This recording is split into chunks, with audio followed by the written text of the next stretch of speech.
ESA, it's full of engineers, scientists. If there's a problem, something broken, everybody wants to fix it. Doesn't matter who made the mistake or whatever. It's actually good to speak up so we know what happened. And seeing people interact together and seeing this magic of, oh wow, you're doing that? Me too. Let's do it together, like joining forces.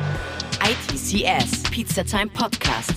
Cheesy questions and juicy answers for the tech community. Hallo und herzlich willkommen zurück zum ITCS Pizza Time Tech Podcast. Bevor ihr euch zu sehr an mein Deutschsprechen gewöhnt, warne ich euch jetzt schon mal vor, diese Folge wird auf Englisch sein. Es wird unsere erste englische Folge, ein Special mit einem ganz special Menschen und ich freue mich schon sehr darauf. Wie gesagt, vielleicht werden wir auch noch mal ein paar andere Folgen in Englisch machen. Wir werden es sehen, aber ansonsten wünsche ich euch jetzt erstmal viel Spaß dabei. Hi, Red. Hello, thanks for the intro. You're very welcome. Thanks for being here. Do you just want to introduce yourself before I talk too much about you? You can just say, who are you? What do you do? Yeah, right. So I came to Germany to work at the European Space Agency, just to say that, this is, people sometimes say, oh, this is the space guy. Just to make people be impressed with you. Yeah, maybe. But when you're in a space agency, you're just like normal staff, Before that, I was working in the satellite industry. Mm-hmm. And it was nice to go from, the front stage where you actually use the images, you see Earth from the top, and then the backstage, which is operations. Oh, yeah. We're in Frankfurt now, and 30 minutes train from here, you have Darmstadt, that everybody knows, the IT city somehow. And you have the European Space Agency Operations Center. So that's operations. Everything happens there. That was fun. Yeah. That's awesome. Yeah. I can tell more if you want. You can just tell, what are you doing right now? Maybe we want to talk about Parametry.ai, which is your little baby. Yeah. So, this is my second baby. I have a real biological one. Yeah, this is my space startup. So I didn't really want to make a startup right away when I was at ESA. The thing is that I already had startup projects, in the past, which, some failed, some were successful in 20 years, so I had to stop. You see what I mean? But that was an enormous learning. So doing a new startup was I'm not doing it without, starting on a cushion of money a bit. Yeah. So you can definitely hire people, you can build a team, etc., etc. So in order to reach that point, you need to work it out. Mm-hmm. And it depends. So, there's no real learning, but, work it out. Yeah, definitely. I think that's an issue a lot of people have with startups. They want to start something, but they don't have the funds to do it. But before we go more into that, I just have to ask you the most important question of this podcast, and that is, what is your favorite pizza? Yeah. All right. So I was thinking about it. I was when I'm at the shop, I'm always choosing the salami one. But actually, my favorite one is the quattro formaggi, So because I like this gorgonzola in the mix of the others. So this is excellent. But I haven't found good ones here. Oh, really? Yeah. Maybe. It's hard, I'm French. I'm French. You're French. Yeah, so my gastronomy level is quite high. My brain just goes from French to cheese. Right, yeah. Because, oh my God, I love French cheese so much. And I'm always so sad when I'm in a hotel and the hotel breakfast, they only have a slice of Gouda or something and just that, and not just, some wonderful French cheese. Oh, yeah. What it makes it wonderful, I can tell you maybe my 2 cents, that actually the taste, they do not hesitate to be strong. When in Germany, you have those cheeses that are super happy to say they are mild. Mm-hmm. What the heck? We don't want mild cheese. Right. So. Yeah, I love Saint-Abré, if you know. Oh, yeah, Saint-Abré is good. Yeah, that's the only one you find here, actually. Yeah, it's my favorite cheese. Since I was a child, I ate it, and everyone was always very confused for that isn't a child's cheese, but well. Okay, less about cheese, more about you, more about what you actually do. Yeah. So you're French, and when did you come to Germany? It was 2015 and 2016. Where I joined the European Space Agency in Darmstadt. I stayed there for 3 years. I had a postdoc contract for 2 years, so a research fellowship, so meaning I had a PhD and then I continued on a research topic.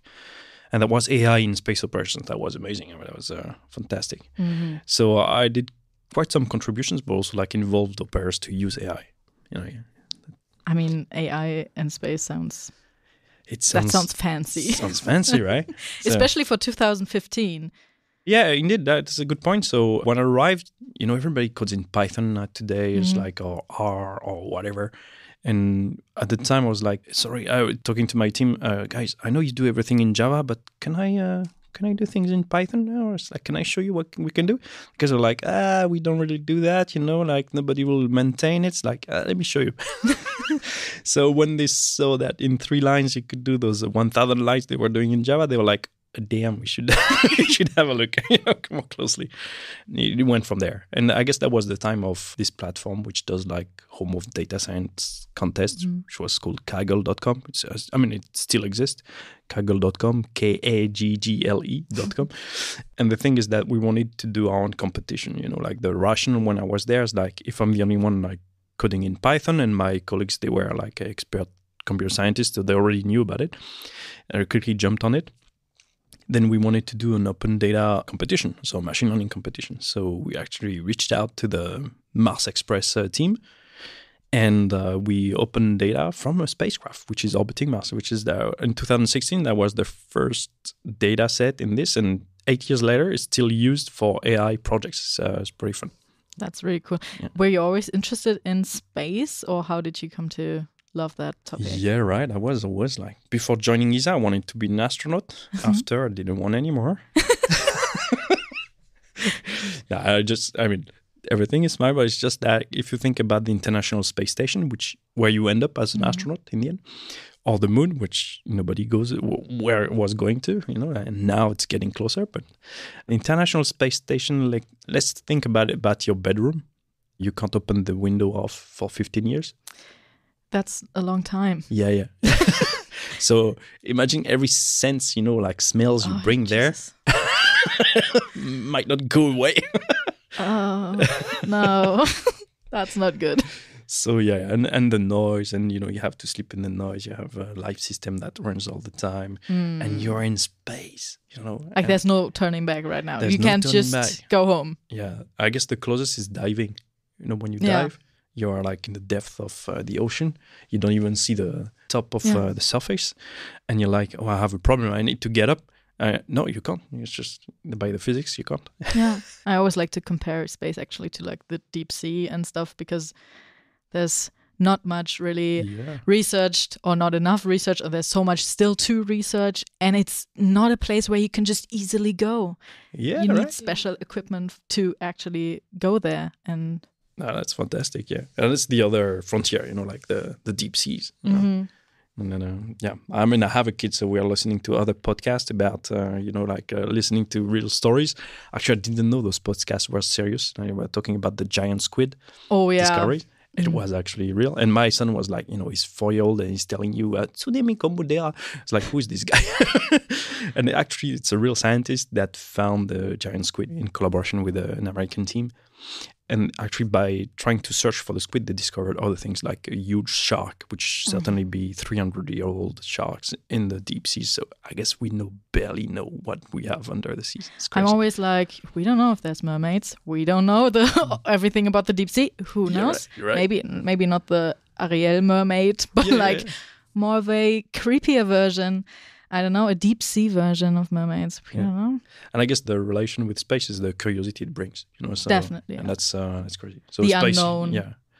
So deep seas, you have the limit of the deep ground, Yeah.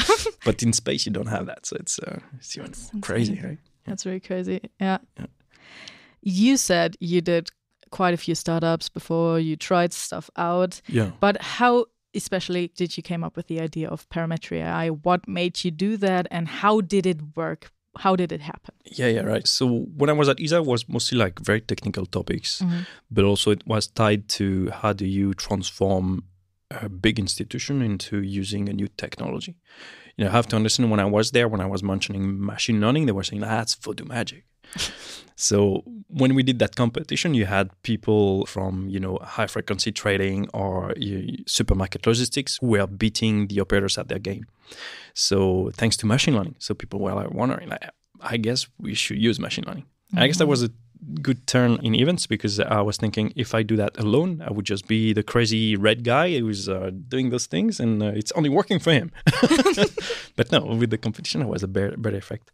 So I wanted to work in AI for operations in the end, but it's a very narrow market in the end. So although everything depends on it, everything which is above our head, could fall down if we didn't have like operations. So. Yeah. So the question is on your house or my house? That's the question.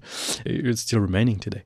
But then I had to engage in communities internally. So technical communities, that was fantastic. And seeing people interact together and seeing this magic of, oh, wow, you're doing that? Me too. Let's do it together. Like joining forces.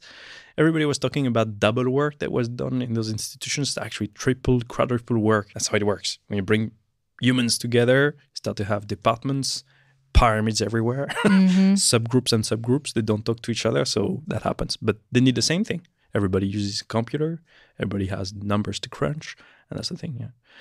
So I did a lot of community work. So I joined this technical aspect with really understanding the people in the end. Growing my empathy, I guess, at this moment. My advisor was fantastic at this stage. He was practicing egoless activities and trying to reduce the ego we have in things and in of course in ourselves, but really thinking, am I thinking correctly or is the other righter than me? I guess you have to give a chance to kind of be open also to other people's opinions and maybe views. And yeah. In this institution, you have so many, so it's great. And also the first thing is that when you have an idea, the natural thinking is, okay, I have this idea, I'm the only one, I need to do it, Well, it's totally wrong. Like our brain works the same as everybody else here. So if you can find people who are stimulated the same as you, and that's often the case, then they have the same ideas. And often they already executed it. So meaning that you can actually join forces depending on the type of project or, get inspired. Yeah. That's always good. But then getting too good at bringing people together, I got pushed to the European Central Bank, where they needed to make a machine learning community. That was fun, That was fun, but, I don't really recommend the banking system. Yeah. I get that. Yeah, I mean, ESA, it's full of engineers, scientists. In operations, it's mostly like a lot of engineers. So if there's a problem, something broken, everybody wants to fix it. Doesn't matter who made the mistake or whatever. It's actually good to speak up so we know what happened. Yeah. So actually kind of socially rewarded to say, I did that problem, I created that problem. I made a mistake. Exactly. How do we fix that together? Yeah. So it's like, tell us more. How did you make the mistake, etc. So, okay, now we know how to fix it. When in the bank, it was totally different. I don't know exactly how to mention it, but it was more like there is an issue. First, we don't tell anyone. Second, we try to solve it ourselves so we can collect the glory of solving it. But then nothing gets solved because nobody there knows there is an issue, but something is not working, but you can't really say what. It's like being afraid of making mistakes and being afraid if people find out you are actually a person that can make mistakes like everyone else. It's kind of risk aversion, but I mean, it's everywhere. But yeah. So I went there and actually it was funny, like, it's like those marketing tips, like trying to find the early adopters when you create a machine learning community or any kind of community. You wanna work with those people that are open about the topic. They want to go further. So I started to bring people together. Very quickly, we were like 30, 40. I remember we had a meeting with my supervisors at the time. And I was like, Red, can you slow down? I was like, wait. For now, it looks like a department meeting, not a community meeting. So I don't know what you mean by that. I understood there were like some kind of tensions with IT, and it's okay, when you must understand what this technology is. For me, it was for somebody using Excel. You can't tell that person, don't use that. Just stop. Just stop, I will do it for you. I was like, well, what's my job then? Yeah. So it was kind of weird. So I was trying to downgrade the edification of machine learning and to something which is just useful if you think smart about those things, etc. And then it wasn't really about what I was doing. It was about all the people, what they were doing. So it's showing to each other, because I wasn't a banker or an economist or whoever is in the researching in this institution, which is made of amazing people actually. And the thing is that they showed to each other, and my role was a facilitator. They showed to each other that they could use machine learning and achieve great goals, and inspired each other, because when one was using machine learning on data that others had the same kind of data, they were like, hey, why not me? I was like, okay, yeah. And then it grew. And so I stayed for a year and a half to 250 people in the community, really actively like joining the meetings and responding, talking to everybody. And that changed everything, like in terms of what people can do, what tools you can use. And for this institution, which is like number driven, it's super important, I guess. Yeah, definitely. Yeah. But then didn't want to stay, right? You didn't want to stay. You didn't want to stay. The entrepreneurship in your heart took over, and you were like, okay, I want to do more. I want to do. Yeah. And it's also something like we know each other for a while now, and we always have issues with talking too much when we should be talking about other stuff, because we just like to talk about humans and brains and all of that and empathy and stuff. Yeah. And you have a mission. You feel like you want to contribute to the world, maybe change it for the better, do stuff. And that's something that you do with Parametry, or that you want to do with Parametry. Yeah, that would be lovely. But, like my ego reduction breaks me from saying that. Yeah. The thing this is why I'm saying it. Yeah, thank you. So trying to do it by the facts somehow. So that would be easier. Like at the bank, after doing the community, I had the opportunity to go to governance and transformation services, which was higher in the bank, and it was another discovery for me, like the more political things and governance aspects, which was super interesting. And this group was really more eclectic, so of people like seasoned professionals from other industries. Then I started with Parametry. I wanted to do, I was really interested in blockchain at the time. I even had a project at the bank, which was machine learning based analysis of the crypto phenomena. And that was fantastic. So by doing that, I was also discovering the technologies of different blockchains, different things they bring. I was like, I need to use a blockchain for space. It's not possible. It's like, space is an amazing green field where you have like multi-governmental stakeholders. They need to trust each other in a trustless manner, So I was like, blockchain is perfect. I needed to find really what was the right application. And I had the chance to find a research position at the University of Strathclyde, which I could not really take because it was in UK. Now it was like, unfortunately, it's not Europe. So I had to move there, have a bank account there. And it was only 9 months. I was like, no, I'm not doing that only for 9 months. So I don't know what's going to happen next. And the opportunity was that. Like there was a bucket of money to do that project, which was a blockchain for space mission design. It's a research project. And I could just create my own entity and do that. So that's how Parametry.ai started. So we actually started with that. So it's Parametry.ai. So everybody asks me like, why do you have the .ai? Because I have those islands, Anguilla Islands. But actually, artificial intelligence. Okay, I wanted to get there anyway. So whenever I was, working at ESA or the European Central Bank, I had also another activity on open source software. It was an open source tool to analyze telemetry of satellites. Satellites like 40,000 telemetry. You can't, as a brain, you can't process all that. So you need the computer to help you. And I wanted to commercialize that a bit. So to see how I can find a business model around this. It's still work in progress because other things keep me busy. But so I worked on the blockchain project with the University of Strathclyde, and then we jumped on another one, which is what I'm still on today, which is amazing. And that's, I guess, the big impact thing, which is called Space DAO. It's about decentralizing the organization of the orbit. So we send things in orbit, which are resources, you might know about the Starlink constellation, launched by SpaceX, Elon Musk. And today it's more than 6,000 satellites. So the population of satellites they have is almost 2/3 of all the active satellites. So but why do we have that? So from one stakeholder, we have that because we're not sharing resources. So meaning that if you need your own network, then what do? You launch your own constellations. And that's what's happening. You have OneWeb, another constellation, which was started in Europe. Now, I don't know why this is too complicated for me, like between shared, sold to Eutelsat or whatever. And now I guess it's Airbus US, which has it. But then you have Kuiper from Amazon raising as well. So we are just going to have constellations over constellations, which, I always wonder, if you're an alien, you're coming to Earth, okay? Not really, huh? You're reaching Earth, you're like, hey, get closer. I want to sense what's there. You scan, like in 1 second, you have all the scans of all the things around the Earth, and you have their trajectories and everything because you want to know how you pass through. And you're like, damn, this is a mess. Those guys are so stupid. Yeah, probably. Let's not even use stealth mode, They don't even have to come to Earth to realize we're stupid. Exactly. Okay. Okay. So space traffic is a big issue. So meaning that now today it's about 400 alerts every day of what we call conjunctions. So satellites coming very close to each other. Yeah. The problem in space, like if you have a satellite, from different small constellations. Let's say you have 10, I have 8, something like that. And we're doing business with those satellites. So meaning that they are on spot somewhere, they have a position, a trajectory, and they're pointing to a specific place.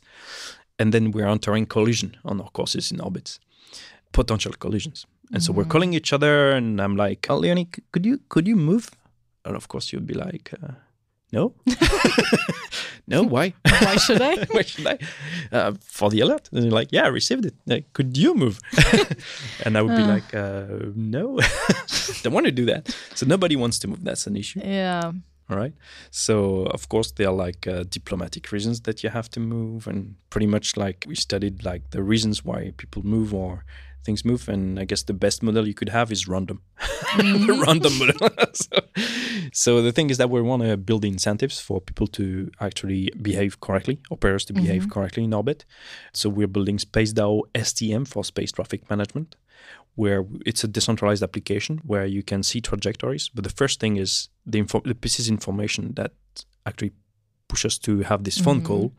We have to verify it first because maybe we don't need to even call each other, That's the thing, because there's so much uncertainty about predicting trajectories like 7 days, 3 days in advance, that at the end, we're not even colliding and everything is safe.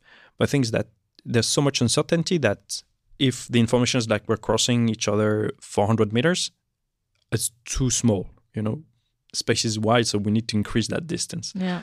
We're just managing risk in the end, Just think it's so fascinating that people, because space is just such a different kind of realm where people start to fight again. Like we don't even have to be on Earth to fight and to kind of have issues, and everyone wants to be the one person that has the most control in parentheses about like space, but nobody can really like. Yeah, right. It's interesting. And actually, it's called a domain. Like the cybersecurity, it's a cyber domain. So that's where you have attacks. It's another world where you have wars, and we don't even see them. Yeah, exactly. That's the thing.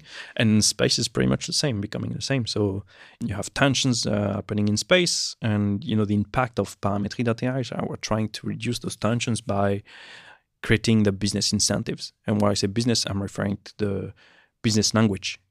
Which is international. You could be Chinese, you could be Russian, you could be Japanese or North Korean or whoever. Like if you have business incentives, it's different, Yeah. You don't need to speak English or anything. The numbers would speak. So we're trying to build those business incentives for people to interact correctly, more than just, find a nice behavior, which we can't really know in advance, and that's the rationale. So we don't know how to manage all this. Nobody knows really how to manage all this. And nobody knows what the rules of space and the rules of the way. Do you pass first because you come from the right? Yeah, exactly. What's right in space, What's left? That's the thing. Yeah. You don't know. So we are trying to build a DAO. So that's why we have a DAO, Space DAO. DAO, DAO stands for Decentralized Autonomous Organization, so that we actually build the rules as we go. And we just here as Parametry and the University of Strathclyde trying to build the first set of rules. Now we joined an NGO, which is super cool, which is called Cosmos for Humanity, because we have this challenge for neutrality. So it's not a Parametry.ai project anymore. It's bigger. It's a humanity project. Yeah. That's pretty cool. Yeah. That's very cool. I think it's an issue that, maybe not a lot of people really think about, because we have people that love space, for sure, they have some sense of it and know that there's stuff happening that isn't regulated at all. But other people feel like, space, whatever. They don't really know what's going on up there and how much is going on up there, and that there need to be rules or regulations or something. Yeah. So I mean, you have a implicit effect. When your TV doesn't work correctly and using satellite TV. True. The internet doesn't work correctly and you're in a remote place. Most of the islands on Earth, they have a cable. You have maritime cables coming to you. So, but they are subject to shock bites or whatever could happen. Those cables are huge, but they could be beaten. It's optical fiber. Everything goes super fast. But when you don't have that, there is a backup which goes through satellite network. Imagine you don't have internet because a shark bit a cable. Yeah, it happens a lot. That's so funny in a way. Oh my God. Yeah, and you have the Red Sea issues as well, the Red Sea, where you have a lot of tensions, where you have like very important internet cables that connects Asia to Europe, for instance. And you have to use internet relay from space, in order to do that. As a user, you would just see the internet going down a bit and those kind of things, or your GPS not working correctly. And then at some point, GPS has also these atomic clocks, which is used by many to just have a right timing. And timing is super important in internet. You send a request, you want it to arrive now, not tomorrow or in an hour, or something like that. Or not being processed it's because not it was in the past. Sending. Yeah, it's not the German administration. Or the barn or something like that. It's so interesting. If I were to look into your everyday life, like what do you do? What are your projects maybe? What are you doing when you wake up and how do you end your day? Yeah, right. So wake up first. I'm trying to, take care of family, those kind of things. Super nice to start the day, like knowing that they went on a good foot to their own days. I actually feel good about that. Also, I have plans and I realized that I wasn't really taking care of them. So in the morning, trying to look at them a bit, like what's happening, even if I was doing that a bit in the weekend, but it was starting to be just like, I have to water that and that's it. Yeah. But no, there's a plant which is like, I've been living with it for 25 years. We don't even realize it's more than my wife, Yeah. And they give back certainly like in many different ways, and we could digress in many ways. But also like the fact of just doing that is actually slow down the brain and meditate a bit somehow. So whatever your thing is, actually it's a good thing to actually slow down in the morning. People take a coffee or whatever, actually take a herbal tea. So because when you have to plan your day and your week and next week, it's easier to be relaxed when you do that. So beginning of my day starts reviewing what I plan to do or plan it. That's the first thing. I have this good friend, so Ivan, which is part of the team in Parametry.ai, who is a mentor and coach for businesses around business values oriented. And we had this discussion about the shoebox. You have so many things to do that you put things in shoeboxes and you open only one at once. Yeah. People are talking about procrastination. Actually, it doesn't really exist. Like, it's just you have a task, then you're doing another, but not that task. So you're procrastinating vis-a-vis the first task. Yeah, exactly. You're just procrastinating this thing and not the other. You're doing the other to not do this. Exactly. Yeah. And even if you don't have that many shoeboxes, you're actually playing video games, for instance, but it's actually useful for building up your creativity or, slowing down your brain in other ways or fastening it in other ways. And everything is kind of useful, of course, with the normal doses. Exactly. Not too much of anything. Yeah, right. But yeah, then I start to work. So usually when I want to have a coding day, I avoid my emails. I avoid LinkedIn, I avoid those things. And I can be very focused and just code the whole day somehow. Like at some point I arrive, it's in the middle afternoon, I'm like, somebody's calling me, like, did you get my email? I was waiting for you. It's like, oh no. And it's like, I realized I didn't turn up my emails. Did you eat? Did you drink? Yeah. Sometimes I don't lunch, but that's okay. Like I guess, society is eating 3 times a day, but I don't think we need to. That's the thing, right? And then I have international relations. So sometimes you have to stay up at night to connect with the US, the other side of the Atlantic, Argentina or other places. You have to wake up early if you want to connect to Singapore or Japan or those kind of places, unless people are making late meetings with you. But that's a good feeling, a feeling like this is global. That's nice. Yeah. But in other ways, the Space Out project is a very impactful project. The finding customers for us is really like building dashboards to understand what's happening on a blockchain network. So to give this added value. this doesn't come in a day. So we focused and diversified also like on another product, which is not something new for us. So, which is a cloud infrastructure. And that's what actually would generate more revenue more quickly. Mm-hmm. And we're almost ready. Almost there. Yeah. If you were to pick out one of your life achievements, something that you did, especially work-related, I mean, there are probably a lot of personal ones, but a work-related achievement in your life where you would say this is, to date, my biggest achievement that I have. Yeah, it's tough to say. Not because I have a lot. Because I tend to diminish them. Downplay them. Yeah. But, like some people told me like, you can actually be proud of that. Yeah. And I guess I am. This is the machine learning community at the European Central Bank is actually gathering all the European banks, big banks. In the beginning, it was just central banks, but then it became the big banks and anyone who's interested actually in that because everybody saw so much value in conversing about those new technologies.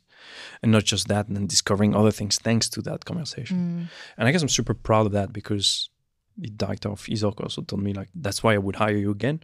And this thing is, I said, I'm trying not to be necessary. So, and this community is an example of, I built it up to 250 people. Today, it's about 700. Wow.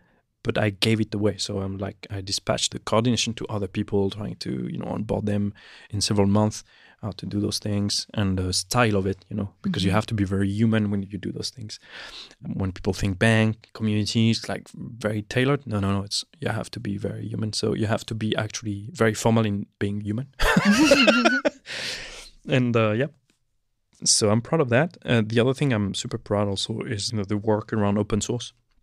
I had the chance to be a core contributor at the LibreSpace Foundation, and I had the chance to mentor different students who inspired other students as well in AI for operations, and from different places, Argentina, India as well. And I have one who is like, we're still in touch. He's working at ISRO, which is the Indian Space Agency, and I can't wait that he works for my own startup. It'll be amazing.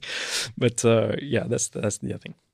I mean, just listening to all of that, I can definitely say it's very impressive what you did, and you can be proud of it. Because I definitely relate to the feeling of not being able to be proud of anything you've achieved, because you always see it very subjectively. Exactly. And it's hard to get any objective view on what you've been doing, because you also tend to see your mistakes more than the things you've actually achieved. Yeah. Especially in the big achievements, you're like, okay, yeah, but I did this wrong in this, and this didn't work that well, and I did this. I think it's always good to have a person from the outside giving you an objective view on your life and your achievements. Appreciating what you're not. Exactly, right? And saying, hey, you can appreciate and you can be proud and you can say that you did well on that. Yeah, let's say it in a positive way. You're appreciating the way you can improve. Yeah. But you're only doing that. So I saw the mistake there and I can improve on that. Exactly. But you did this right. Yeah, no, whatever. I don't care about that. We always have to talk a little bit about sustainability, especially in IT and AI. It takes a lot of, stuff to make that work. It's a big thing. What are you doing to be more sustainable? What is your take on this? What are you trying to do to help the world a little bit more in that? It's a multi-domain issue. Also multidisciplinary. You have to understand a lot of things. Like whenever you're thinking, how am I more sustainable? You have to understand the physics of things immediately. It's like, what's your impact on the environment? So are you creating heat in your offices, unnecessary electricity usage and those kind of things? So you have to understand what's joules and energy, etc. And then you have to understand the things that actually do those consumptions. So sometimes it's just hardware, sometimes it's a way of doing things, or it's a governance issue. So meaning you're telling people to come at that time, but that's impossible, and that's generating a lot of issues and consumptions. And also it's software. I see a lot of people that I don't really realize, but that the impact you can have with software is huge, because everything depends on software. So every time you're providing a service where you're going to have a click somewhere or something like that, then the thousands of people are going to do that. So if your software can be a little optimized, it's 1,000 times an effect, So that's huge. So we're trying to do, like with our cloud offering, we have built servers that actually a system on those servers that is very low level energy consumption. So we're reducing the tech stacks that actually need to provide the same services as AWS or Google Cloud, for instance, or Azure. And by doing that, we actually reduce by, we still have to really measure that, but reduce by several factors the consumption of energy on the servers. If I just count on tech stacks, we reduce 7 of them. So, and we just have a certain number, I cannot say. But then the thing is that by doing that smartly, we are actually more efficient. So meaning performance increased. That's the crazy thing. So, but, in terms of the whole company, like doing an impact, is actually we're trying to be very smart on how we use whatever we have as a service. We have emails. We actually don't use emails. So we have a distributed chat system. We have everything there. We're trying to capture knowledge a way which is machine readable so that we can automate things around that.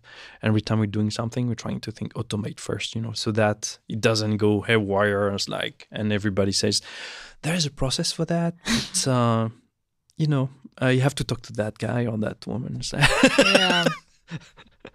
Then you don't know the process. No, I don't. That's an issue. It's like I want everybody to engage in to understand. Yeah, to understand. And because it's always harder to explain something later than just immediately be like, okay, we're going to implement that, and this is how it works. And yeah. Do you have any special examples or projects regarding sustainability? I mean, you talked a little bit about automation stuff, but is there something else? The SpaceDAO project is pretty much like sustainable orbit management. So we actually want to launch a series of events which are called New SOM, SOM for sustainable orbit management, but it's also related to SOM, like in zero-sum games, so whenever people are making a startup, they're thinking zero-sum games, meaning how can I dominate the market? We're trying to have a different approach, which is like much more sustainable. How do we join a market and transform it so that it becomes regenerative, so that we actually disrupt it a bit so that everybody has an impact, not just us. So that's the thing. And our impact is having everybody have an impact, okay? But I don't think it counts in ESG report. Anyway, it counts for me. That's the most important thing. Yeah, right. But, being reading for the green IT directives from Europe, and things are very smartly written. So it's actually, there are good directions in that way. But to come back to SpaceDAO, so the thing is that, as I told you in the beginning, do we need to send so many spacecraft? Do people go like overcrowded space somehow?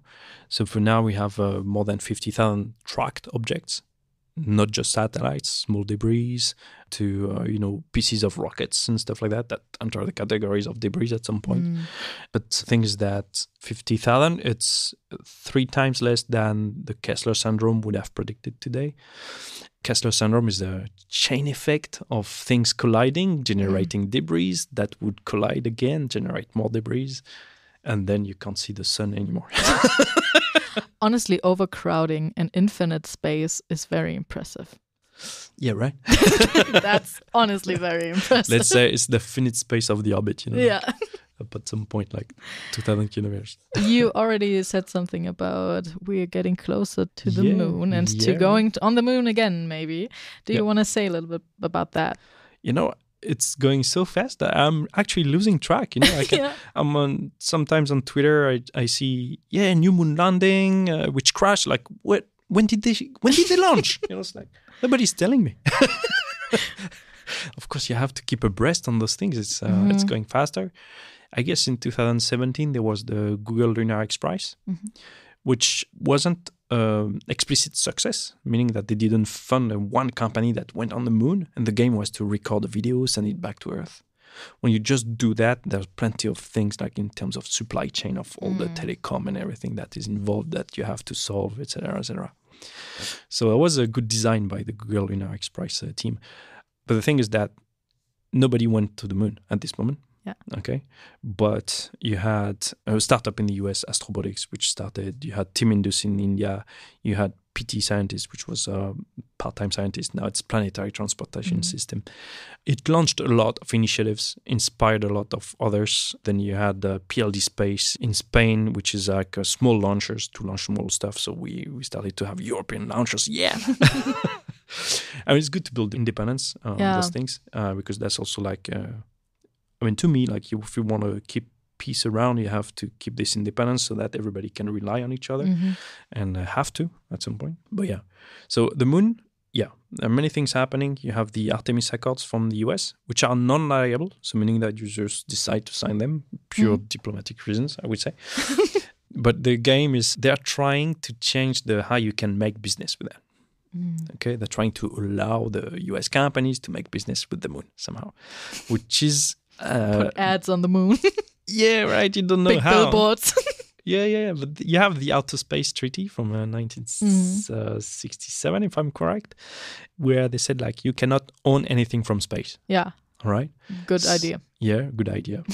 So how do you sell a piece of asteroid that you mined? Yeah.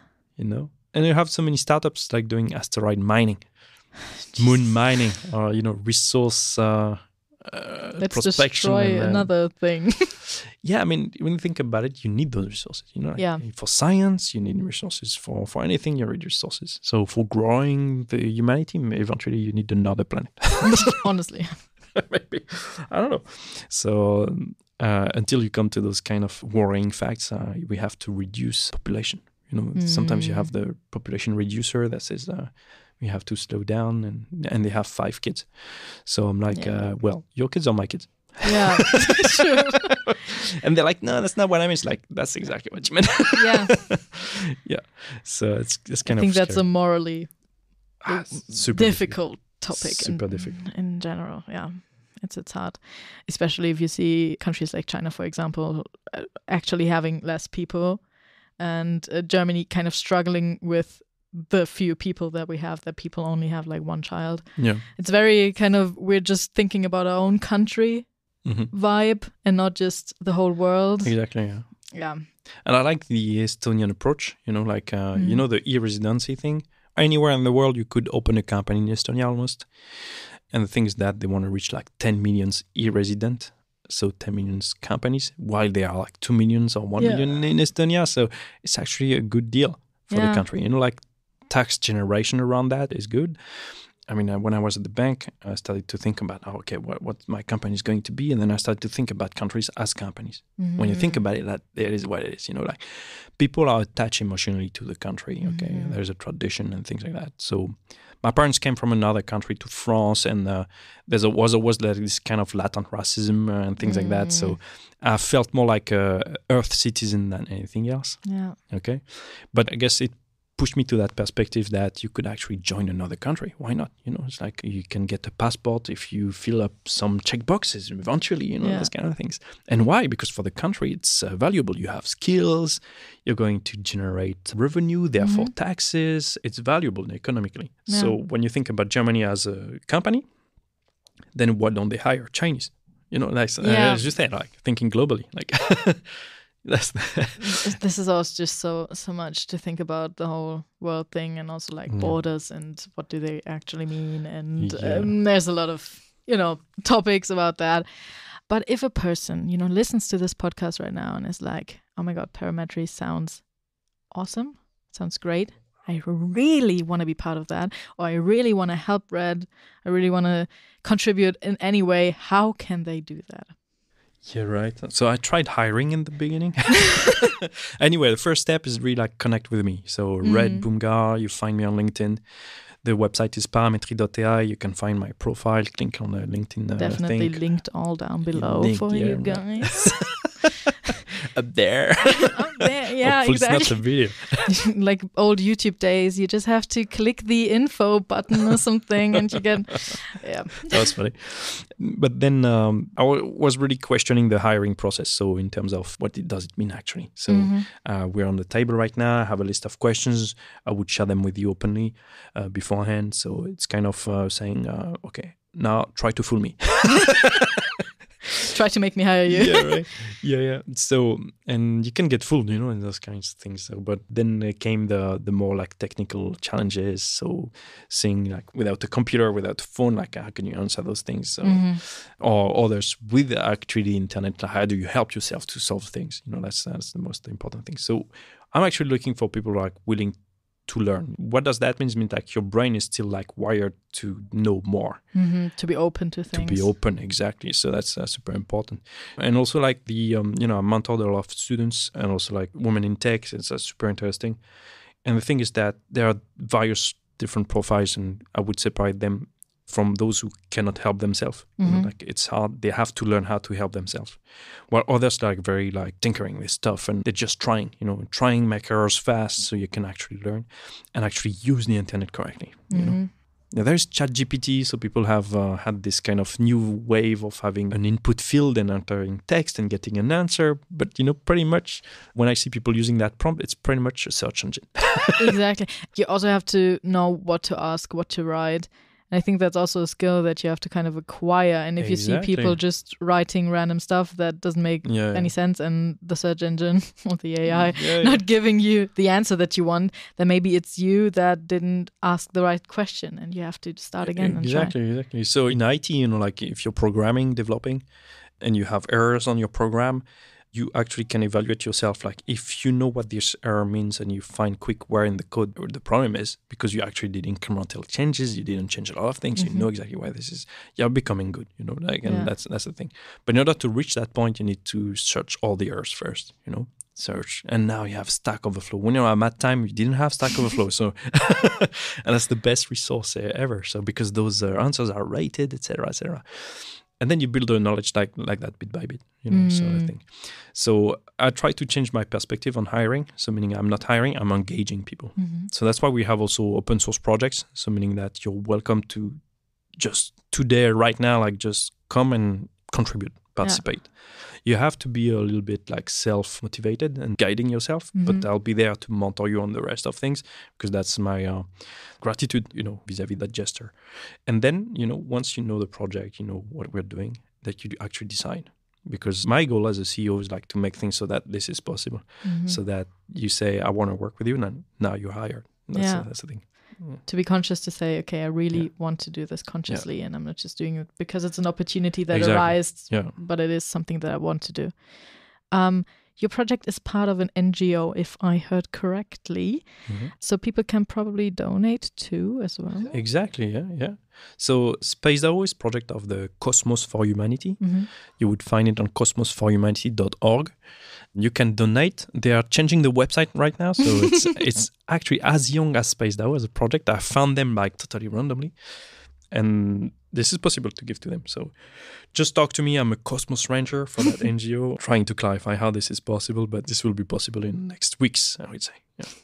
How is it like to work at your startup? Because I think when people hear startup, they have a lot of thoughts coming into their head, like how it is to work there. And, I know having rooftop garden. Exactly, having a pool table and just, doing. How is it to actually work? It's hard. You? It's hard work. It's hard work. No, I guess we would say like I'm super nice. I'm trying to, whenever you start to work, I'm like, what do you want to learn? Like, I don't want this to be unuseful to you. The thing, I don't believe like people are going to work in that company for 30 years. Yeah. Unless that's wonderful, But the game is that you acquire what you need to acquire here, giving away things that you need to give to that entity to grow, so that there's a win-win exchange. And then eventually you stay there, It's like you own your own projects and those kind of things. I'm trying to have an holocratic distribution of work. And then, or you go to another company, you go to Google, to wherever. Wherever you want, yeah. But it's definitely, as I said, like self-motivated. You have to work as much as you can on the things that you need to learn and then apply them. That's the thing. There's always things to do. That's the thing. So. Yeah. And I hear that, like I hear out of what you're saying that it's probably very individual. Like there's not just one, like a job that true. This is what you have to do and anyone can, like you can mold your job maybe to what you are, who you are, what you want to do. For me, it's fine also like working in terms of business and everything. Like, we have unlimited holidays or those kind of things. It's up to you. I've studied like LinkedIn. They actually did like unlimited holidays. That wasn't working. People weren't taking holidays. And why? Because they were looking at each other. The culture is super important. Yeah. I guess you're taking holidays because you need to rest. The things that you did are working. Everybody's responsible of their tasks. So when you go on holidays, you actually have to switch them to somebody else and those kind of things. But in LinkedIn, they weren't doing that. So they were looking everybody in the eyes like, did you take a day today? Why? It was very weird. So they actually went back to 25 days obligatory. Yeah. And that was kind of weird. So it goes all with culture. So I'm trying to work with open-minded people and discussing with them. I'm not deciding alone. I'm the CEO, but doesn't mean anything. Like managing a team and facilitator of the team. That's pretty much what I am. It's kind of working together on a big project. Exactly. And being a team, which is also very important, because I think there are also a lot of companies where they try to be a team and they try to, preach this team spirit, but you're in the end really just working on your own projects for yourself. And I think this team thing is very important and good to have. Yeah, maybe the team spirit stops at the end of the laser tag. Oh my God, I've never played laser tag. I really want to do that. Call me. We should play laser tag together. Yeah. But anyway, we have super exciting projects. I mean, SpaceDAO, it's really like worldwide collaboration around space traffic. It's amazing. We have, I will say the name because I guess it will be already online, celestial.net. That's the name of our cloud. Celestial for space, analytical, for AI. So celestial.net. That's our green IT cloud. And that's also like, you'll see in the backstage, that's kind of crazy. So we want to engage with projects who want to be hosted on a really like sustainable platform. And they're actually making an effort for that. That's cool. Yeah. So if you want to change the world, this is a place to do it. Hopefully, yeah. There are many places, but I'm trying to be one. Yeah, this is one of the places where you can contribute and change the world. If there are people right now that are like, okay, maybe I'm interested, but I'm maybe not that much of a space person. Like I've never really been interested in space. How do I really get into it? What are the resources to look for if you want to learn more about space? Yeah, well, I'll tell you, like just for us, in the SpaceDAO project, half of the people are space lawyers. Oh. So, and I guess that's the most sexy job right now. That's so cool. Yeah, and we discussed, asteroids and, resources sharing, those kind of things. Like, this is Wild West. We have to set up the rules for that. So the treaty is just direction. We have to be more clear on how we do things. The Artemis Accords are an inspiration, but they haven't been built together. So we need to build something more together. So instead of imposing some rules that may end up as laws, global laws. So I guess space is multidisciplinary. So whatever you do, even if you're a cook, that can work. So I guess the European Space Agency has a very nice website where you can find vacancies and you will see like the diversity of the vacancies. Super interesting. For young professionals, you have a super program which is called the Young Graduate Trainee. So you can be a trainee, a young graduate. You actually stay 1 year at ESA in one of the 6 main centers, and you could be in Netherlands, here in Darmstadt, or in Spain. Depends what you want to do. But have a look at ESA.int, and that's a good website for all of you Europeans. For all you want to know. Let's kind of wrap this up a bit and talk about you again and your favorite podcasts. Do you have favorite podcasts? Do you listen to any podcast? If not, don't worry. You can just tell us about your favorite video game. Okay, a podcast is hard to say, and I'm really like a hopper. So I jump from a podcast to another. It's really like I'm focused on the topics. I really like the DAO-oriented podcast, but they stopped a bit. It was really like 21, 22. They were like really good.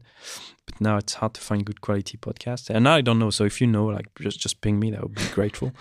So the blockchain podcasts were interesting in the beginning. Some IT podcasts I watched, but one of my favorites is Lex Friedman. They're actually long podcasts, but they're very good questions. And the guy is smart and pushing the borders of what's, we usually ask us questions. Yeah, what's appropriate and stuff. Yeah, I think we definitely need to talk more about things we don't talk about. Exactly. So there's this theory, which is called the triple con. In French, it's like triple stupid.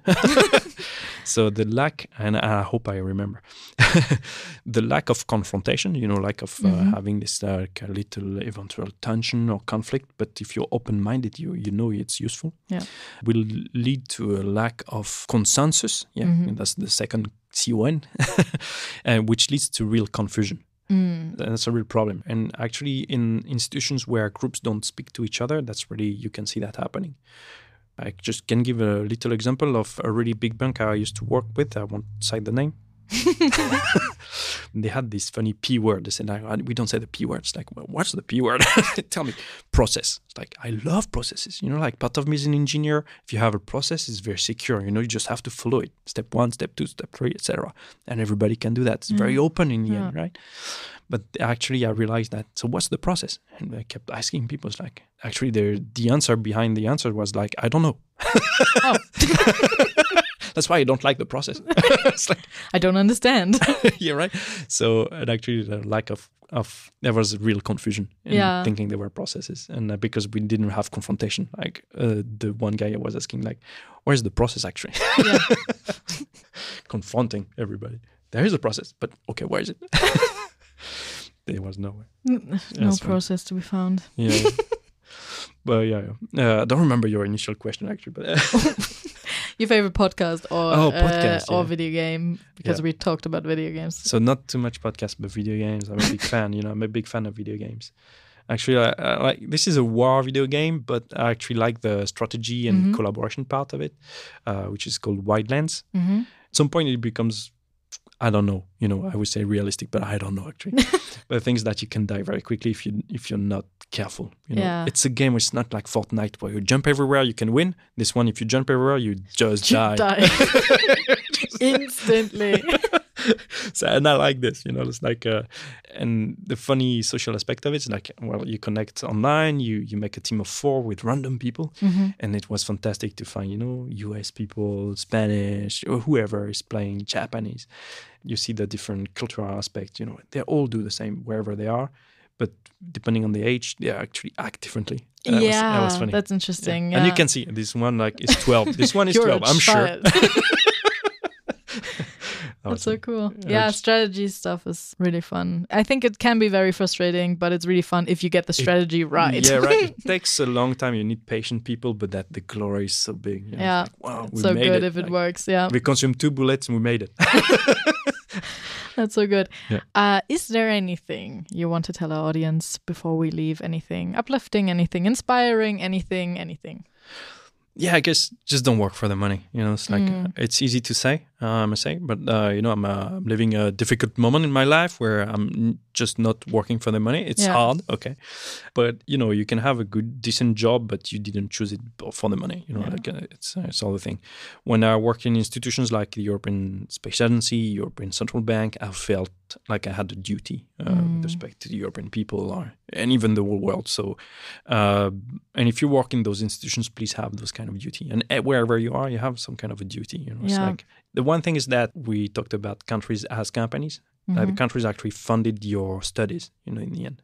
Yeah. Who funded your studies? So actually everybody else, because they paid taxes for that, right? For the universities to exist, etc. You have a duty to say what you know. To share your knowledge. And it's hard because in institutions, sometimes you're a young professional and you're not really asked your opinion. So you have to actually learn how to speak in public, speak in teams. That's not communication skills, that's not things that we actually learn at school, obviously. But you need to learn about empathy and how to, connect with people and then share what you know. Thank you so much for this wonderful ending. Thank you for being here. Thank you, Leonie. Thanks so much. It was so much fun. Thanks for the whole team. And if you liked the episode, please give us a rating on Apple Podcasts or wherever. Spotify too. You can obviously subscribe if you want anyone in our podcast that we haven't had here yet, or maybe someone again. Just tell us, write us an email or tell us on social media. And that is all for today. We see each other. That's right. We see each other next time. Thank you. Until then, bye. ITCS Pizza Time Podcast.